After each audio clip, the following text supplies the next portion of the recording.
I did a little bit of math, and I estimated the word count for Adam Smith's Wealth of Nations to be 384,883 words, give or take. A fairly good guesstimate. To give you some kind of frame of reference, an average long book, I would say, would be between 100,000 and 150,000. If you're interested in publishing a book, typically publishers will tell you that books over 100,000 words won't be very successful because they're too long. So this book is almost 4 times that length. And I also did a little bit of math on how long it would take to actually read this book. The average American reads between 250 and 300 words per minute. For 300 words per minute, if you were to read 4 hours per day, it would take you 320 days to read this book. So why am I telling you all this?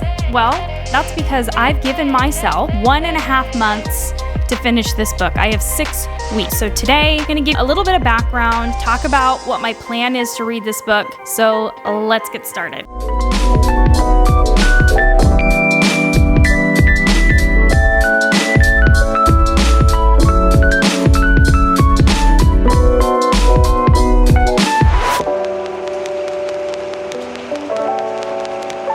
So why do I want to read this book, besides the fact that I'm just interested in economics? It's really important to me that I educate myself, and since this is the foundation of capitalism, this is the best source. This is a primary source to go to understand what capitalism is, what it's supposed to support, what it's meant for.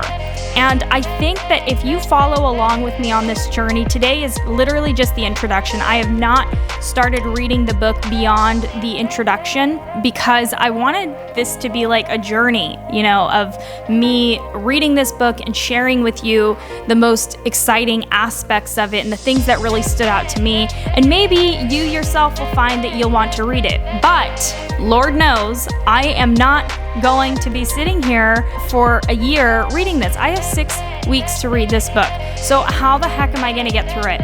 Well, first off, I am an avid reader. I read faster than the average person would, but still, when I'm sitting there enjoying a book and I'm really taking in the sentence structure and I'm appreciating the nuances, I'm probably reading at about a 500 to 600 word per minute pace. Even at that pace, it would still take me 6 months of 4 hours of reading per day to be able to finish this book, and I don't have that much time. So I literally have exactly a month and a half to read this book, get through it, get an understanding, but more importantly, I want to absorb it. Disclaimer, I have 3 cats that you will see running around behind me, so that's the background. And this is going to be a whole journey. This is just the first video, but I'm hoping that at the end of this series of me reading Wealth of Nations, that I'm going to have like a really good, not only an understanding for me, but an understanding for you and whoever decides that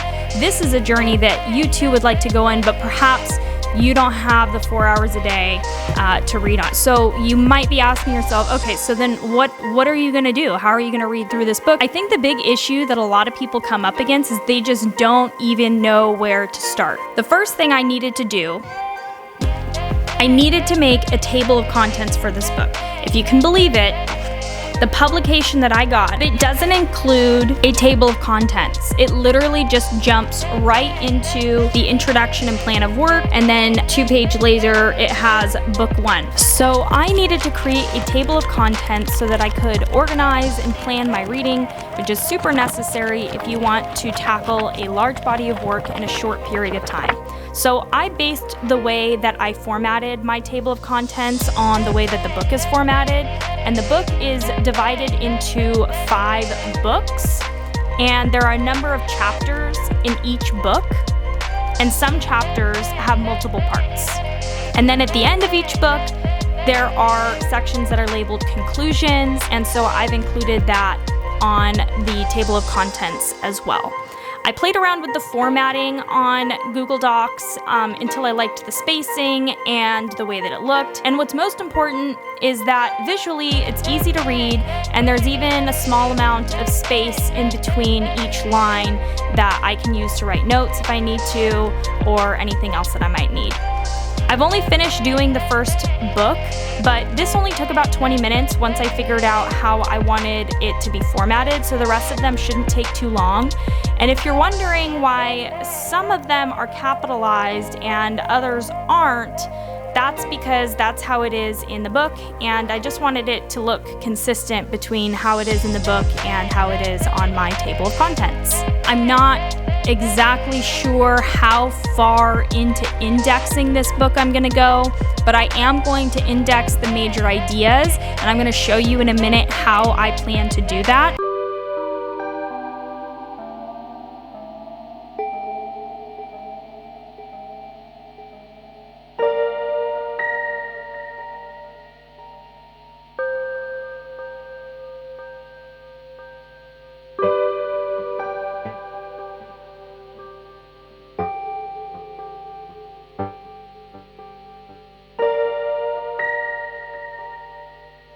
Now the next thing is speed. I did find an article by Tim Ferriss called Scientific Speed Reading: How to Read 300% Faster in 20 Minutes. This is an article that I actually found a long time ago. This isn't the first time I've seen this, but this is an article that I found earlier this year that did help me read quite a bit faster this year. It was tested with speakers of 5 languages, and even dyslexics were conditioned to read technical material at more than 3,000 words per minute, or 10 pages per minute. That's 1 page every 6 seconds.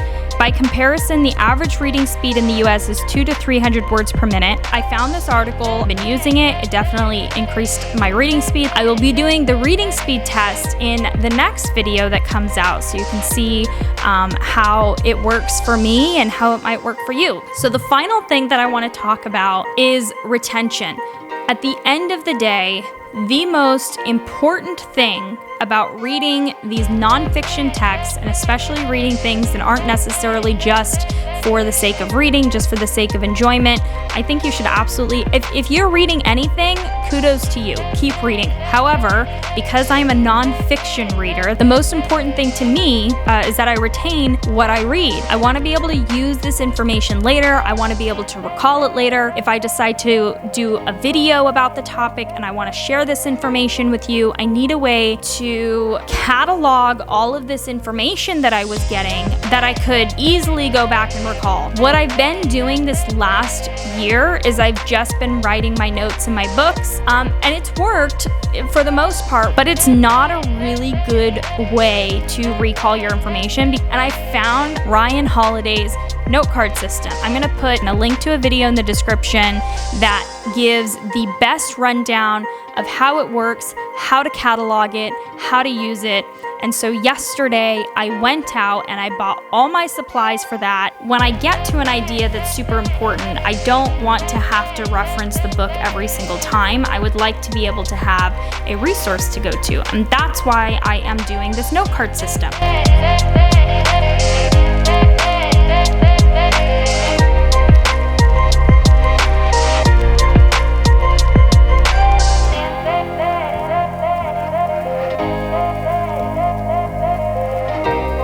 And that is the gist of it. I will be organizing, improving my speed reading, and indexing everything that I learned. So if you want to be a part of this journey, God, I keep calling it a journey. I think that's so stupid. It's not a journey, I'm just reading a book. But if you wanna read it with me, go ahead and subscribe to the channel, click the bell notification so that you can be alerted every time I post a video. I'm also on Instagram, Boring Book Club YT, and I'm also on Twitter, Boring Book Club. And until next time, bye!